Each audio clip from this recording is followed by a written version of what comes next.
இன்னைக்கு அஷ்டமியா நவமியா, இன்னைக்கு என் ஜாதகத்துக்கு என்ன போட்டிருக்கு, என் ராசிக்கு, அதெல்லாம் பார்க்காதீங்க. சுபமுகூர்த்தம்னு போட்டால் எங்கேயோ ஒரு கல்யாணம் நடக்கும். சுபமுகூர்த்தம் என்றால் யாருக்கோ எங்கேயோ ஒரு கல்யாணம் நடக்கும். நாம் அந்த கல்யாணத்துக்கு போகிறதுல மாப்பிள்ளை முகம் தெரியாது, பொண்ணு முகம் தெரியாது. ஆனால் சுபமுகூர்த்தம்னு பாட்ட உடனே இன்னைக்கு எங்கே கல்யாணம் நடக்கிறதோ அந்த பொண்ணு மாப்பிள்ளையும் நல்லா இருக்கட்டும். இதுக்கு காசு வேணுமா, பணம் வேணுமா, மொய் எழுதணுமா? அந்த சுபமுகூர்த்தம்னு பார்த்த உடனேயே இன்றைக்கு திருமணம் நடக்கிறவர்கள், நல்ல காரியம் நடக்கிற எல்லாரும் க்ஷேமமா இருக்கட்டும். காலையில் எழுந்த உடனே அதை நினைச்சிட்டு செஞ்சு பாருங்க, நமக்காக இன்னொருத்தன் பிரார்த்தனை பண்ணுவான். இப்போ எல்லாரும் அதே மாதிரி நினைச்சா, நீங்க நினைக்கிறது எனக்கு, நான் நினைக்கிறது உங்களுக்கு, அப்ப எல்லாருக்கும் எல்லாம் கிடைக்கும். இப்படி உலகமே க்ஷேமமாக வாழ வேண்டும், தீமைகள் அடக்கப்பட வேண்டும், அழிக்கப்பட வேண்டும். அதுக்குத்தான் அவதாரங்கள். யாரோ ஒருத்தனுக்காக பிறந்தது அல்ல. யாரோ ஒருத்தனுக்கு மட்டும் தீங்கு செய்தா அவனை அழிப்பதற்காக இறைவன் வரமாட்டான். பல பேருக்கு நன்மை தர வேண்டும்.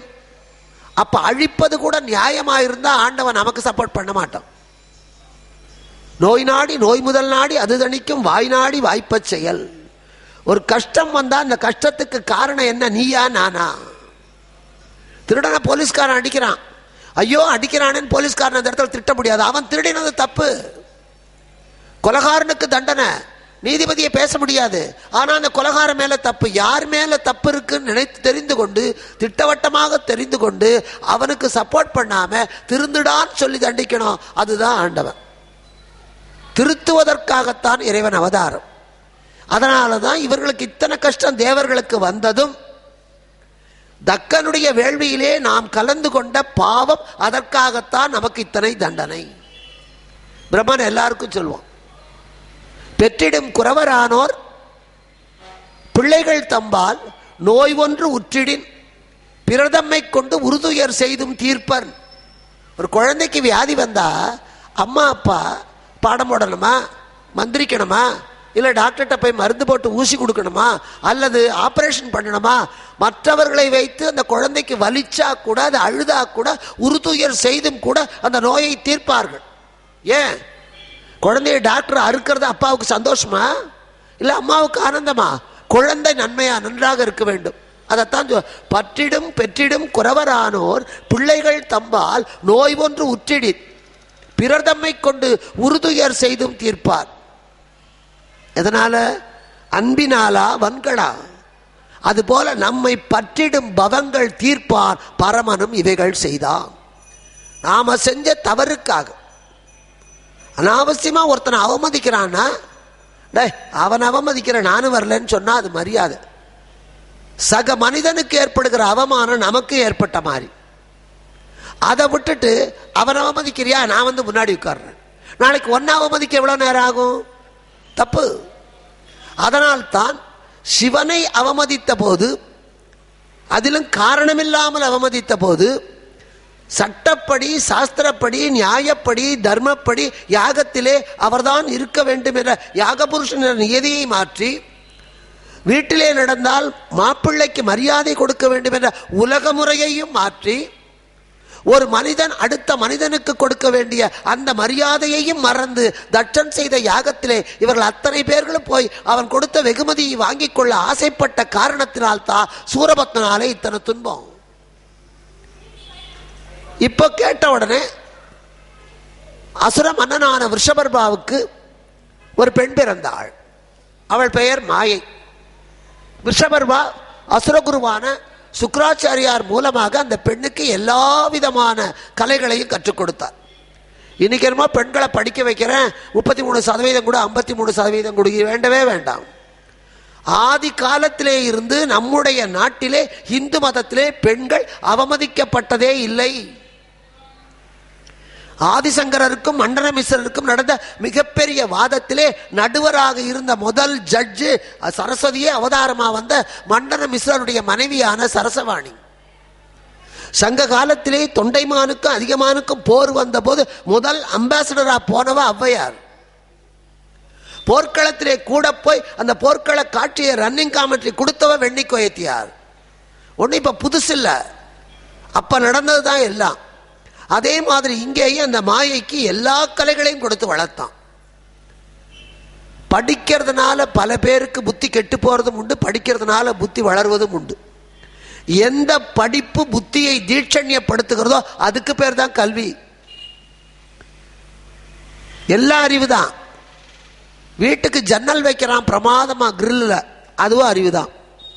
ஆனா அதே ஜன்னலை 4 பக்கத்து சுருகையும் கெடுத்துட்டு ஒரு நிமிஷத்துல ஓட்டப்பட்டு உள்ள போயிடுறான், அதுவும் அறிவுதான். பேங்க்ல அண்டர் கிரவுண்ட்ல லாக்கருக்கு கட்டி கொடுக்கறான், அது அறிவுதான். அப்படி பாதுகாப்பாக கட்டப்பட்டதை கூட சாமர்த்தியமா தொலை போட்டு திருடுறானே, அதுவும் அறிவுதான். ஆனால் தப்பான வழிக்கு போனால் அதற்கு பெயர் காரறிவு, நல்ல வழிக்கு போனால் அதுக்கு பேர் பேரறிவு. 2 புத்திசாலித்தனம் தான். ஏமாத்துறதுக்கு ரொம்ப புத்திசாலித்தனம் வேணும். அதனால இங்கேயும் இவளுக்கு எல்லாம் தெரிந்திருக்கணும், எல்லா கலைகளும். ஆண் பெண் என்ற வேறுபாடு இல்லாமல் அனைத்து கலைகளையும் கற்றுக் கொடுத்தார். கொடுத்த பிறகு ஆச்சாரியரை வணங்குறார். என்ன பண்ணணும்? அதாவது ஆச்சாரியர் குரு, ஆச்சாரியர் வேற, குரு வேற, ஆசிரியர் வேற. குரு என்றால் கற்றுக் கொடுக்கிறவன் குரு, அவ்வளவுதான். ஆசிரியன் என்றால் ஆசிரியன், தான் குற்றமற்றவனாக இருந்து கொண்டு கற்றுக் கொடுத்தால் அவன் ஆசிரியன். ஆச்சாரியன் என்றால் அவனுக்கு சகல ஒழுக்கங்களையும் கற்றுக் கொடுக்கிறவன் ஆச்சாரியன். வெறும் பாடத்தை மட்டும் கற்றுக் கொடுத்தா அவன் வெறும் ஆசிரியன் தான்.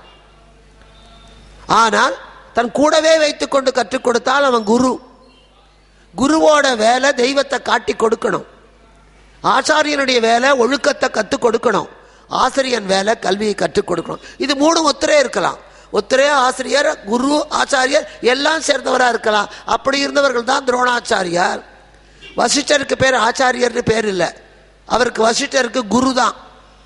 அகத்தியர் முனிவர் தான், அகத்தியர் ஆச்சாரியர் அல்ல, அகத்தியர் குருவும் அல்ல. அதுலேயே வேறுபாடு இருக்கும். அதனால இங்கேயும் சுக்கிராச்சாரியார் குரு, அசுரர்களுக்கு குரு, ஃபேமிலி டாக்டர் மாதிரி. தேவர்களுக்கு குரு பிரகஸ்பதி, அதுதான் நவகிரகத்தில் வியாழன். இப்ப சுக்கிராச்சாரியார் சொல்லுகிறார், அசுர குலம் தழைக்கணும். கல்யாணம் என்பதே பரிணாம வளர்ச்சிக்காகத்தான். கல்யாணமே இல்லாம நின்று போனா அதோட நின்று போயிடும், உலகம் வளராது. அடுத்த ஜெனரேஷன் வந்தா தான் பரிணாம வளர்ச்சி, உலகம் நிற்கும், உலக செயல்கள் தொடரும். உலகத்துக்காகத்தான் கல்யாணமே தவிர ஒரு உடம்புக்காக கல்யாணம் அல்ல. இப்ப சொல்லுகிறார், இந்த குலம் தழைக்கணும், அதனால உனக்கு திருமணம் நடக்கணும். நான் அன்னைக்கே சொன்ன மாதிரி பெண் உயர்ந்த இடத்துக்கு போனால் அந்த வித்து நல்லதாக இருக்கும். சகல சாஸ்திரங்களை கற்ற அறிவிலே சிறந்த முனிவரை சேர்ந்து அவர் மூலமாக குழந்தைகளை பெற்று அசுர குலத்தை வளர்த்துவா. நிறைய பேர் அந்த மாதிரி வரும். பின்னால் அஜமுகியும் அதே தான் செய்வா. இங்கே சொன்ன உடனே இவளை அனுப்புகிறார். இவ போகிற இடத்துல காசியபர் தவம் செய்து கொண்டிருக்கிறார், மிகப்பெரிய முனிவர். இந்த உலகத்துக்கே காசினின் பேரு, காசியபர் பேர்ல. அப்பேற்பட்ட முனிவர் அவர். ஆனால் நான் எவ்வளவு பெரிய முனிவராயிருந்தாலும், எவ்வளவு பெரிய ஞானியாயிருந்தாலும், அவரவர் மனசை அடக்குவது அவரவர் கையில தான். நம்ம கையை இன்னொருத்தர் அடக்கலாம், நம்ம கண்ணை இன்னொருத்தர் கட்டலாம், நம்ம மனசை இன்னொருத்தர் கட்ட முடியாது, நாம தான் கட்டணும். நாம தான் மனசை கட்டணும். சாப்பிடாதேன்னு வாயை மூடலாம், ஆனா சாப்பிடணும்னு நினைக்கிற எனப்ப நாம தான் அடக்கணும். இவர் தவம் செய்கிறார், புலன்களை அடக்கி இருக்கிறார். ஆனால் அந்த சூழ்நிலை மாறின உடனே மனசு அடக்கல. மனம், குவாலியார் சாமிகள் சொல்வார், மனம் வசமானால் உலகம் வசமாகும். அதான் முக்கியம். நம்முடைய மனத்தை நம்ம வசப்படுத்தினா தான் அடுத்தவங்க மனசை நம்ம வசப்படுத்த முடியும். அதுதான் நிரந்தரம். பயிற்சி பண்ணணும். நாம சாப்பாடா மனசு ஆசைப்படும், அதை சாப்பிடலாமா, இதை சாப்பிடலாமா, இப்ப சாப்பிடலாமா, நாம நம்ம மனசு அடக்கணும். கூடாது, தரமாட்டேன். இப்போ ஒன்று சொல்லித்தரேன், பசிக்கிற போது நீங்க சாப்பாடு போடக்கூடாது, பசிக்கலைனாலும் போடணும். ஏன்னா இந்த வயிறு நமக்கு அடங்கணுமே தவிர நாம வயிறுக்கு அடங்கப்படாது. அடங்குனா அடங்கணும், ஒடுங்குனா ஒடுங்கணும். இப்ப பசிக்குதா, இப்ப போட மாட்டேன், இப்ப நிகழ்ச்சி கேட்டுட்டு இருக்கேன், 10 மணிக்கு தான் சாப்பாடு, அடங்கு. தீர்ந்து போச்சா? வெளி கிளம்பி வர்றோம், மணி 6, வயிறு பசிக்கல. இந்த பாரு, நான் ப்ரோக்ராம் போனோம், 10 மணி வரைக்கும் தான் வருவேன், அதனால அது வரைக்கும் உனக்கு சாப்பாடு கிடையாது, தின்னா இப்ப தின்னு, இல்லைன்னா இன்னைக்கு பட்னி. அப்படி அடக்கணும். உடம்பு நமக்கு அடக்கணுமே தவிர நாம பாருனா தான் கண்ணு பார்க்கணும். கண்ணு பார்க்கிற போது மனசு அங்க போகக்கூடாது. கண் போன போறக்கெல்லாம் கால் போக கூடாது. அதனால இங்கேயும் இவர் மனசு போயிடுது. மனசு போயிட்டா வேற எதையுமே நம்மளால அடக்க முடியாது. வாழ்க்கையிலே பணம் போனா சம்பாதிச்சுக்கலாம், உறுப்புகள் போனா கூட மாற்று உறுப்புகள் வைத்துக் கொள்ளலாம், பெண்டாட்டி போனா கல்யாணம் பண்ணிக்கலாம், புருஷன் போனா கல்யாணம் பண்ணிக்கலாம், வீடு போனா வேற வீடு கட்டலாம்.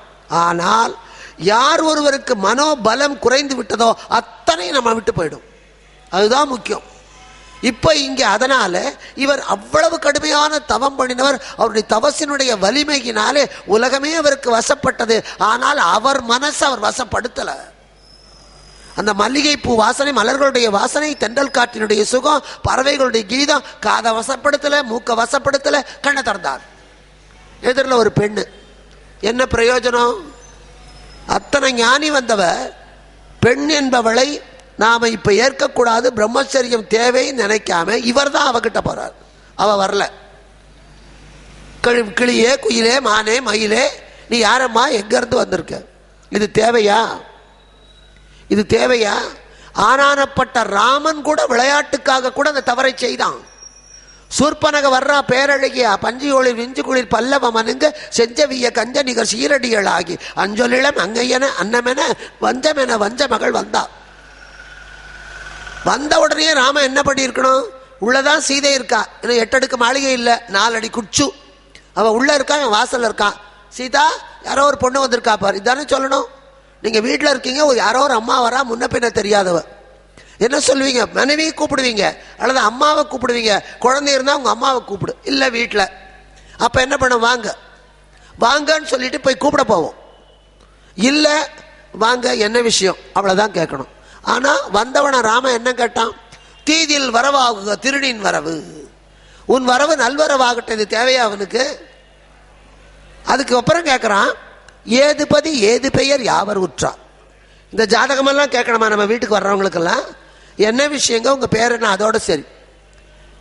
உன் ஊர் என்ன, உன் பேர் என்ன, உன் சொந்தக்காரங்க, ஏது பதி ஏது பெயர் யாவர் உற்றா. அவ சொல்லுவா, நான் ராவணனுடைய தங்கை, குபேரனுடைய பின்னை, காமவல்லியாம் கன்னியுமா. இவ அசுரப்பெண்ணு தெரிஞ்ச உடனே ராமன் எழுந்து போக வேண்டியதானே. அசுரகுலத்திலே பிறந்த உனக்கு இவ்வளவு அழகு எப்படி வந்தது? இது தேவையா? நீ ஃபேர் அண்ட் லவ்லி பூசுறியா, இல்ல லாக்டோகிராமின் பூசுறியா? இது தேவையா? உன் முகம் இவ்வளவு அழகா இருக்கேம்மா. பொண்டாட்டி முகத்தை கூட ஏன் அழகா இருக்குன்னு கேட்டாலும் கோவம் வரும். ஏன் இயல்பா என் முகம் அழகா இல்லையா அப்படின்னு கேட்பா. முன்ன பின்ன தெரியாத பொண்ணுகிட்ட போய் உனக்கு இவ்வளவு அழகா இருக்கிறதே எப்படி அழகு இப்படி வளர்க்கிறான். அது பின்னாடி விநாசத்துக்காக வளர்த்தார் கூட இன்றைக்கு வரையிலுமே அது ஒரு கேள்விக்குறியாக இருக்கிறது. இங்க அதே மாதிரி முற்றும் துறந்த முனிவர், இவர் கேட்க வேண்டிய அவசியமே இல்லை, போய் கேட்கிறார். பெண்ணே, நீ யாருன்னு கூட கேட்கல, எதுக்கு வந்தேன்னு கூட கேட்கல, எடுத்தெடுப்பிலேயே உன் மீது என் மனம் சென்று விட்டது, என்னை ஏற்றுக்கொள். இந்த காதல்ங்கிறது கணப்பொழுதுல தோன்றுவதெல்லாம் பொய். கண்டதும் காதல், கொண்டதும் காதல், தின்னதும் காதல், அதெல்லாம் தப்பு. ஹோட்டலில் போய் 2 பேரும் சேர்ந்து ஒரு கப் காப்பி குடிச்சா உடனே காதலா? 2 பேரும் ஒரே டவுன் பஸ்ல ஏறினா ஒரே காதலா? அல்ல. அது காமம், வெறும் உடல் கவர்ச்சி, அந்த வயசுக்குரிய பித்தலாட்டம், அவ்வளவுதான். இங்கே அது குறை குற்றம் அத்தனையோட ஏத்துக்கணும். உன் குறை என்னன்னு தெரியணும், உன் குற்றம் என்னன்னு தெரியணும். குற்றம் தண்டிக்கப்படணும், குறை மன்னிக்கப்படணும், தெரிஞ்சு ஏத்துக்கணும். காதலிக்கிறவங்களுக்கு நல்லது மட்டும்தான் தெரியுதே தவிர அவங்ககிட்ட இருக்க குறையே தெரியறதில்ல, அவகிட்ட இருக்க குறையும் தெரியறதில்ல. அதனாலதான் கல்யாணம் ஆன பிறகு குறை மட்டும் தெரியுது. காதலிக்கிற போது நிறை மட்டும் தெரியும், அதே கல்யாணம் ஆன குறை மட்டும் தெரியும். அது முன்னாடியே குறை நிறை ரெண்டும் தெரியுது. நம்மால அட்ஜஸ்ட் பண்ண முடியுமா பார்க்கணும். இங்கே இவர் எடுத்த எடுப்புல ஒரு துறவி அவர்கிட்ட போய் கேட்கிற, என்னை ஏற்றுக்கொள், கல்யாணம்னு இல்லை, என்னை ஏற்றுக்கொள், எனக்கு நீ தேவை. அவதான் கண்டிஷன் போட்டா. நான் எடுக்கின்ற வடிவமெல்லாம் நீ எடுத்தால் உன்னோடு நான் இணைவேன். யோசிக்கணும்ல, என்ன வடிவம்னு கேட்டுட்டாவது இவர் ஒத்துக்கணும், எதுவானாலும் சரி. உடனே என்ன சொன்னா, முதல் யாமத்திலே அசுர பெண்ணா நின்னா, அழகு பெண்ணா வந்தவ அசுர பெண்ணா மாறினான். இவரும் அசுர வடிவத்தை எடுத்தார். அசுர வடிவம்னா என்ன? பெரிய உடல், பலமான புயங்கள், ஒரு வேகத்தோடு, மிருக வேகத்தோடு நிற்கிறார். அப்பொழுது 2 பேரும் இணைந்த போது பிறந்தவன் தான் சூரபத்மன். 2வது யாமம், அவ சிங்கமா, பெண் சிங்கமா மாறினார். இவர் ஆண் சிங்கமாக மாறினார். அப்ப பிறந்தவன் சிங்கமுகன். 3வது யாமத்திலே இவன் பெண் யானையாக, இவள் பெண் யானையாக, அவன் ஆண் யானையாக வந்தான். அப்ப பிறந்தவதான் யானை முகனான தாருகன். 4வது யாமத்திலே வேகம் அடங்கி அப்படியே தலை தொங்க போட்டு ஆடா நிற்கிறா. இவர் ஆணாடா மாறினா. அப்ப பிறந்தவதான் ஆட்டு முகத்தோடு இருக்கின்ற அஜமுகி. இப்ப இதை மட்டும் கேட்டா இது என்னங்க கதை, ரீல் விடுறீங்க? சிங்க முகத்தோட ஒத்தனா ஆட்டு முகத்தோட ஒருத்தியா, இதெல்லாம் வாழ முடியுமா? இப்படி ஒன்று உண்டா உலகத்தில்? ஒன்று ஞாபகம் வச்சுக்கணும், புராண இதிகாசங்களை படிக்கிற பொழுது அதன் உட்பொருளை நம்ம தெரிஞ்சுக்கணும். 10 மாத குழந்தையை தூக்கி கொண்டு ஒரு கடைக்கு போகிறோம். வரிசையாக 10 பாட்டிலில் சாக்லேட் வச்சுருக்கோம். எல்லாம் காட்பரிஸ் தான். ஒன்றுக்கு சிகப்பு பேப்பர் சுற்றி இருக்கும், உள்ள பச்சை பேப்பர், உள்ள ஜிகினா பேப்பர், உள்ள வெள்ளை. எல்லா குழந்தையும் ஒரே கலர் வாங்காது. உங்கள் வீட்லேயே 2 குழந்தைய தூக்கிட்டு போனால் ஒன்று பச்சை தான் வேணுங்க, ஒன்று சிகப்பு தான் வேணுங்க. வாங்கி கொடுக்குறீங்க. 10 மாத குழந்தை ஞாபகம் வச்சுக்கணும். அதை கையில் வாங்கி கொடுத்த உடனே அது இப்படி இப்படி பார்க்கும் கொஞ்ச நேரம். அதுக்கப்புறம் அதுவே அந்த காயத்தை பிச்சு போட்டுட்டு உள்ளே இருக்கிற சாக்லேட்டை தான் திங்கும். காகிதத்துக்காக சாக்லேட் கேட்டாலும் காகிதத்தை திங்கக்கூடாது, சாக்லேட்டை தான் திங்கணும்னு 10 மாத குழந்தைக்கு புத்தி இருக்கு. கவர்ச்சிக்காக சொல்லப்படுகிற புராணத்தில் இருக்கிறவற்றை தூக்கி எறிந்து விட்டு அதுக்கு உள்ளே என்ன சாக்லேட் இருக்குன்னு தேடி பிடிச்சு படிச்சா எழுதினவனுக்கும் பெருமை, நமக்கும் பெருமை. உட்பொருளோட எல்லாம் வெளிப்படையா இருக்க முடியாது. எல்லாத்தையும் வெளிப்படையா நம்ம காட்ட முடியாது. மறைபொருளாகத்தான் பலது இருக்கணும் வாழ்க்கையில். இலை மறைவு காய் மறைவு சொல்வார்கள். எல்லாம் வெளிப்படையாக தெரிந்து விட்டால் அதில் ஒரு இன்ட்ரெஸ்டே கிடையாது. 4 வயசு குழந்தைக்கு போய் தாம்பத்தியை பற்றி சொல்லிக் கொடுக்கூடாது. அதுக்கு வெளிப்படையாக அந்த படத்தை போட்டு காட்ட முடியாது. ஒரு 16 வயசு பொண்ணுக்கு இன்னதுன்னு கொஞ்சம் குறிப்பாக தான் சொல்லணுமே தவிர வெளிப்படையாக சொல்லக்கூடாது. இதுக்கு பேர் தான் இலை மறைவு காய் மறைவு. அது வேண்டாமா? அப்போ என்ன அர்த்தம்? இது முதல்ல அசுர குழந்தை, அப்புறம் சிங்கம், அதுக்கப்புறம் யானை, அதுக்கப்புறம் ஆடு. ரொம்ப தாகம், 2 மைல் நடந்து வர்றீங்க, ரொம்ப தாகம். ஒரு கடையில் நின்று அப்பா ஒரு பெப்சி வடை, ஒரு பெப்சி பாட்டில் உடச்சி கொடுக்குறோம். அதை குடிக்கிற வேகம் இவ்வளவு. ரொம்ப தாகம், மட மட மட மட மடன்னு ஒரு பாட்டில் குடிச்சிடுவோம். இன்னொரு பாட்டில் உடைப்பா, இன்னொரு பாட்டில் உடைச்சா அந்த முதல் பாட்டில் குடித்த வேகம் 2வது பாட்டிலுக்கு இருக்காது. பாதி பாட்டில் குடிக்கிற வரைக்கும் வேகம் இருக்கும், அடங்கும். இன்னொரு பாட்டில் உடை, 3வது பாட்டில் உடைச்சா 1/4 பாட்டிலுக்குள்ளேயே வேகம் அடங்கிடும். 4வது பாட்டில் இருந்தால் கையில் தான் நிற்கும். அது ஏதோ இவ்வளோ குடிப்போம், வேகம் அடங்கும். எந்த உணர்வானாலும், கோபமானாலும், தாபமானாலும், காமமானாலும், துக்கமானாலும் ஆரம்பத்திலே இருக்கிற வேகம் முடிவில் இருக்காது. ஒரு இறப்பு நடந்த உடனேயே ஏற்படுகிற அந்த துக்கம் 1 மாதம் கழிச்சு இருக்கா? இருந்தால் அந்த இறப்பு நடந்த வீட்டில் இருக்கிறவங்க சாப்பிடக்கூடாது, தூங்கக்கூடாது, சினிமா பார்க்க எல்லாம் தான் பார்க்குறோம். அதுக்கு வார்த்தையும் சொல்லிடுவாங்க, உப்பும் தண்ணியும் சேர சேர எல்லாம் மறந்துடும். அப்படி மறந்தாதான் வாழ்க்கை. அதையே நினைத்து கொண்டிருந்தா இல்லை. கல்யாணம் ஆன போது இருக்கிற காதல், கணவன் மனைவிக்குள்ளே இருக்கின்ற அந்த நெருக்கம், கல்யாணம் ஆகி 10 வருஷம் கழிச்சு அன்பு இருக்கு, பாசம் இருக்கு, அந்த வேகம் இருக்கா? இல்லையே. கல்யாணம் ஆகி எவ்வளவு நாள் ஆச்சு நீங்க யாரையுமே கேட்க வேண்டாம். தெருவில் ஒரு ஜோடி நடந்து போனா அவ்வளோ பெரிய ரோடு, பஸ்ஸில் இவ்வளோ பெரிய சீட்டு, 2 ஒட்டிட்டு தான் உட்காரும், இடையில காற்று கூட போகாது. அதுலேருந்தே தெரிஞ்சுக்கலாம் இது கல்யாணம் இப்போ தான் 10 நாள் ஆயிருக்கு. 2 பேத்துக்கு இடையில ஒரு சாண் இடைவெளி இருந்தால் கல்யாணம் ஆகி 2 மாதம் ஆயிடுது. அந்த சீட் நுனியில் அவன் இந்த சீட் நுனியில் இருந்தால் கல்யாணம் ஆகி 1 மாதம். கணவன் முன்னால மனைவி பின்னால கல்யாணம் ஆகி 6 மாதம். மனைவி முன்னால கணவன் பின்னால இது கல்யாணம் ஆகி 4 வருஷம். கேட்கவே வேண்டாம், தெரிஞ்சுக்கலாம். அந்த வேகம், அந்த நெருக்கம் குறையும். இது இயல்பு. சாப்பிடும்போது பசியோட வரும்போது முதல் தோசையை புட்டு புட்டு போடும்போது பேசாம திங்குறோம். 4வது தோசையை நிதானமா சொல்லு, அப்ப எதுவோ சொல்ல வந்தியே இப்ப சொல்லுமோ. இங்க அதுதான் விளக்கம். அந்த காமத்தினுடைய வேகம் அசுரத்தனமாக, மிருகத்தனமாக இருந்த பொழுது அந்த வேகத்திலே பிறந்த குழந்தை அசுர குழந்தையா இருந்தது. சிங்கத்துக்கிட்ட வீரம் உண்டு, விவேகமும் உண்டு.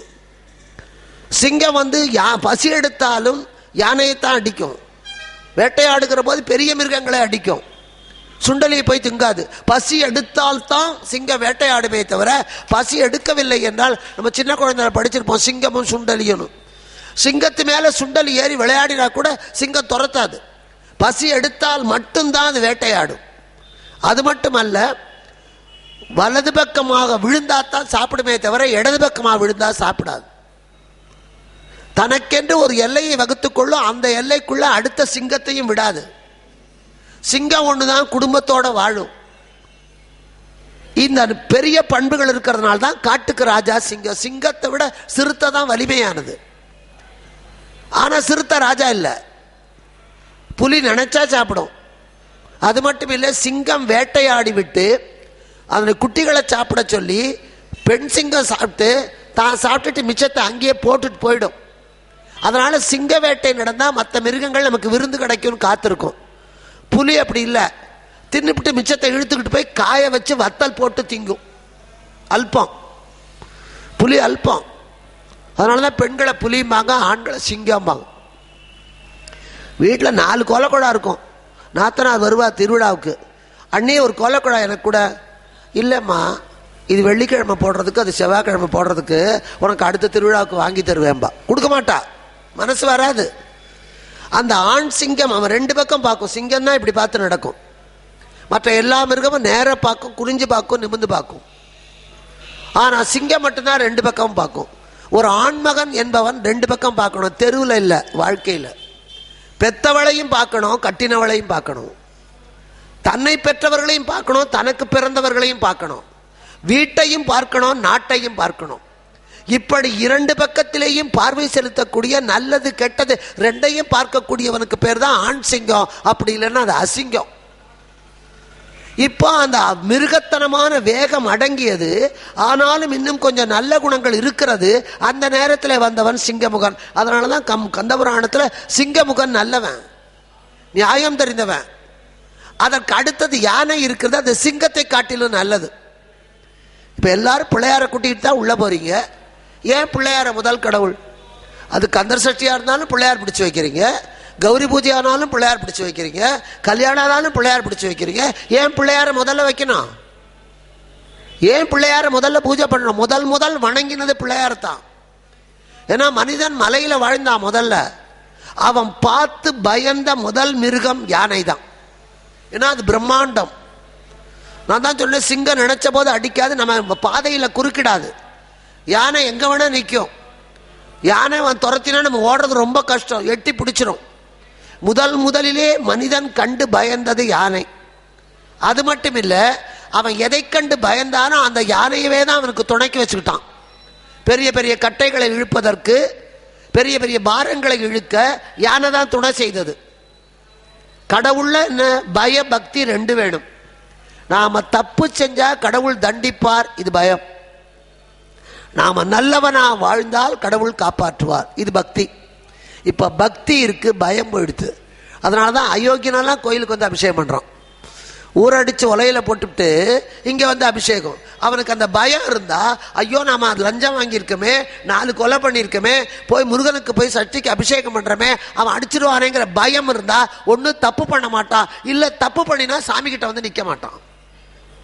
இன்னைக்கு அவங்களுக்கு தான் முதல் மரியாதை, பட்டம் பரிவட்டம் எல்லாம் அயோக்கியனுக்கு. ஏன்? அவங்கிட்ட பக்தி இருக்க வேஷம் போடுறான், பயம் இல்லை. அது கூட அது 2 வேணும். அப்பான்னு இருந்தா அப்பா கிட்ட பயமும் இருக்கணும், பாசமும் இருக்கணும். நம்ம தப்பு பண்ணா அப்பா அடிப்பார், நம்ம நல்ல பிள்ளையா இருந்தா அப்பா மிட்டாய் வாங்கி தருவார். அதுதான் வாழ்க்கை. அட நான் என்ன செஞ்சாலும் எங்க அப்பா கண்டுக்க மாட்டான்டா, அது அப்பா இல்லை, டப்பா. இங்க அதே மாதிரி இந்த சின்ன குழந்தை சிரிக்கிறான் பாரு, அதுதான் பெருசு. சின்ன குழந்தைக்கு தெரியுது, அவனுக்கே சின்ன குழந்தைகளுக்கே அளவுக்கு மீறி சலுகை காட்டுற அப்பாட்ட வாங்கி வாங்கினதை பிடிக்காது.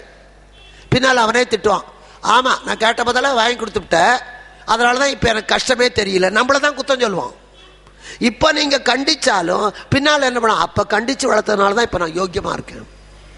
நாம நினைக்கிறோம் நம்ம செல்லம் கொடுத்தா பிள்ளை தலைமையில வச்சுக்கோன்னு, நிச்சயமா வச்சுக்க மாட்டான். இங்க அந்த பயமும் பக்தியும் நமக்கு தேவை. யானை தான் உதவுகிறது, யானை தான் நம்மளை காப்பாத்துறது. ஆண்டவன் காலை பிடிச்சா அவன் கை கொடுத்து காப்பாற்றுவான்.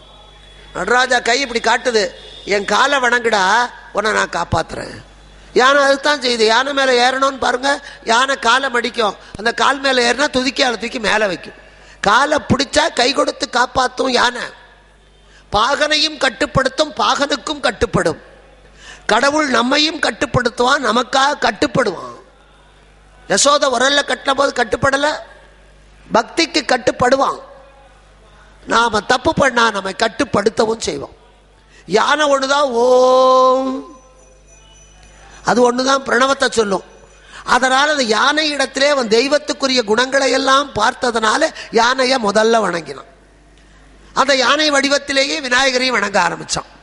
யானை வடிவத்திலேயே வைத்து இவர்தான் முதல் கடவுள், நான் முதல் வணங்கினவன், நான் எந்த உதவியும் இல்லாத காலத்திலே எனக்கு எல்லாத்தையும் செய்தது இதுதான், அதனாலதான் அதை வணங்கி விட்டு நன்றி மறக்காத தமிழன் ஆகையினாலே யானை வணக்கத்தை விடல. யானை ரொம்ப நல்லது, அது சைவம். எதுவுமே கிடைக்கலனாலும் அது அசைவத்தை சாப்பிடாது. இங்க அதனால கடைசி 3வது யாமத்திலே அந்த கேவலமான குணங்கள் காமமெல்லாம் அடங்கி போய் ஓரளவுக்கு அங்கே சத்துவம் வந்தபோது தோன்றிய குழந்தை அவன் யானைமுகன். 4வது யாமம், ஐயோ இப்படி பண்ணிட்டுமே, அத்தனை தவமும் வீணா போச்சே, இத்தனை இருந்தும் அறியாமையால இருந்து விட்டோமே என்று வருந்துகிற நேரத்திலே பிறந்தது அதுதான் அறிவு கட்ட ஆட்டுமுகம் அஜமுகி. இப்படித்தான் நினைக்கணுமே தவிர அப்படியே யானை முகத்தோட பிறந்தான் சிங்க முகம் தன்மை. அவன் சிங்கண்டா அப்படின்னா என்ன அர்த்தம்? அவன் பாஞ்சு திங்கிறான்னு அர்த்தமா? வீரன்னு அர்த்தம். அவன் நம்பாதற, அவன் குள்ளநரி. குள்ளநரினா அவன் குள்ளநரியா? அவன் தந்திரத்தில் கெட்டிக்காரன்னு அர்த்தம். அவன் சரியான காக்காடா அப்படின்னா என்ன அர்த்தம்? ஆளைய மாற்றி பிடிக்கிறவன் அர்த்தம். காக்கானா அவன் பறந்து பறந்து போய் எலியை திங்கிறவன் அர்த்தம் இல்லை. அதே தான் இங்கேயும். சூரபத்மன், சிங்கமுகன், தாருகன், அஜமுகி 4 பிறந்தது. இந்த அசுர குழந்தைகள் பிறந்த உடனேயே வளர்ந்தாச்சு. மற்ற எல்லா ஜீவராசியும் பிறந்த உடனே, மாடு கண்ணு போட்ட உடனே ஒரு அரை மணி 3/4 மணி 1 மணி நேரத்திலே கண்ணுக்குட்டி எழுந்துக்கும். ஒரு 3 மணி நேரத்திலேயே அது குதிக்கும். ஒரு நாள் காத்தால கண்ணு போட்டால் சாயந்தரமே அது ஓட ஆரம்பிச்சிடும். மற்ற ஜீவராசியெல்லாம் பிறந்த உடனே அதனுடைய இயல்பு. மனுஷனை மட்டும்தான் பிறந்து அப்படியே கடந்து அப்புறம் குப்புரிச்சு அப்புறம் மண்டி போட்டு அப்புறம் உட்காந்து அப்புறம் எழுந்து நின்று அப்புறம் நடந்து 3 வயசுல பேசுவோம். ஏன்? அவ்வளோ அயோக்கியத்தனம் நம்மக்கிட்ட இருக்கு. நம்மளை சீக்கிரம் பேச விட்டால் பல தப்பெல்லாம் நடக்கும். 3 வருஷமாவது கொஞ்சம் உலகம் அமைதியாக இருக்கட்டும்னா 3 வயசு கழிச்சு பேசு. நீ இப்போவே நடக்க ஆரம்பித்தா யார் கூடிய கெடுப்பியோ, அதனால் கொஞ்சம் லேட்டாகவே நட. மனித குழந்தைகளுக்கு மட்டும்தான் வளர்ச்சி சாமசம். கொஞ்சம் கொஞ்சமாக தான் அறிவு வரும். ஆனால் புல்லை திங்க வேண்டும் என்பது கன்றுக்குட்டிக்கு 1 மாசத்துல தெரியும். வால் ஆட்டணும் என்பது நாய்க்குட்டிக்கு 22 நாள்லேயே தெரியும். மனுஷனுக்கு தான் அப்பாவை பார்த்து சிரிக்கணுங்கிறதுக்கு வயசு முழுக்க தெரியறதில்ல. அதனால் மனித பிறவி உயர்ந்ததே அல்ல, எல்லாத்துலேயும் நம்ம லேட்டு. நமக்கு தான் வாயை அடைச்சி வச்சிருக்கான். கண்ணுக்குட்டிக்கு பிறந்த கொஞ்ச நேரத்தில் அம்மான்னு கத்தும், எல்லா ஜீவராசியும் கத்தும். காக்கா கொஞ்சம் கூட கீச்சு கீச்சுக்கும். மனுஷ குழந்தை மட்டும்தான் பேசாதீங்க. இது பேசினா போன ஜென்மத்து அனர்த்தங்கள்லாம் வரும், கொஞ்சம் லேட்டாகவே பேசு. அப்படி பேச வச்சே பல பேர் பேசினா நிறுத்தவே மாட்டேங்கிறான். அவர் என்ன பண்ண? அதனால இங்கேயும் பிறந்த உடனே வளர்ந்தாச்சு. வளர்ந்த உடனே தாயையும் தந்தையும் வணங்கித்து. ஈன்று புறந்தறுதல் என்றலை கடனே, சான்றோனாக்குதல் தந்தைக்கு கடனே. நல்ல குழந்தையை பெற்றுக் கொடுப்பது அம்மாவோட வேலை. இது என்ன பெரிய விஷயம்? ஆடு மாடு கூட தான் கண்ணு போடுது, அது பாட்டு வயிற்றுக்குள்ள உட்காந்துருக்கு 10 மாதம். இவ்வளோ சுமக்கிறா, அது வெளியே வராது, பெற்று போடுறா. இதுக்கு என்ன வேணும்? தப்பு. வயிற்றுக்குள்ளே வெறும் கருவை சுமப்பது மட்டும் ஒரு தாயோட வேலை இல்லை.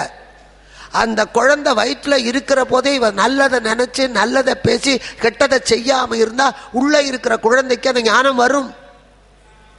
சத்தியம். 5 மாசத்திலேயே குழந்தை வயிற்றுக்குள்ள அழும். அதுக்கு 6 மாசத்திலேயே வெளியே பேசுறது கேட்கும் உள்ள இருக்கிற போதே. சில குழந்தைகள் பாருங்க, பிறந்ததுல இருந்தே அப்பாவை கண்டாலே ஆகாது. சில குழந்தைகளுக்கு அண்ணனை கண்டாலே ஆகாது. என்னமோ இது பிறந்ததுல இருந்து 2 கீரியும் பாம்புமா இருக்கு. ஏன்னு தெரியல. ஏன்? இது வயிற்றுக்குள்ள இருக்கும் போது அந்த அப்பன் சொல்லியிருப்பான், இந்த குழந்தை வேண்டாம், இதை அழிச்சிடுமா. அது உள்ள இருந்தே கேட்டுக்கிட்டு இருக்கோம், ஏண்டா என்ன நீ தானே அழிக்க நினைச்ச, வெளியே வந்து ஒரு கை பார்த்துக்கிறேங்குது. சொல்லக்கூடாது. நல்லதைத்தான் நினைக்கணும், நல்ல புஸ்தகங்களை படிக்கணும். ஆனானப்பட்ட லீலாவதி இரண்யனுடைய மனைவி, அசுரனுடைய மனைவி தான். அவர் நிறைமாச கர்ப்பிணியாக இருக்கிற போது தேவேந்திரனுடைய மனைவியான இந்திராணியை இரண்யகசிபு சிறைபிடித்த காரணத்தினால பழிக்கு பழி வாங்க தேவேந்திரன் இந்த பெண்ணை எடுத்துக்கொண்டு போனான். நாரதர் தடுத்து அவளை கூட்டிக் கொண்டு வந்தார்.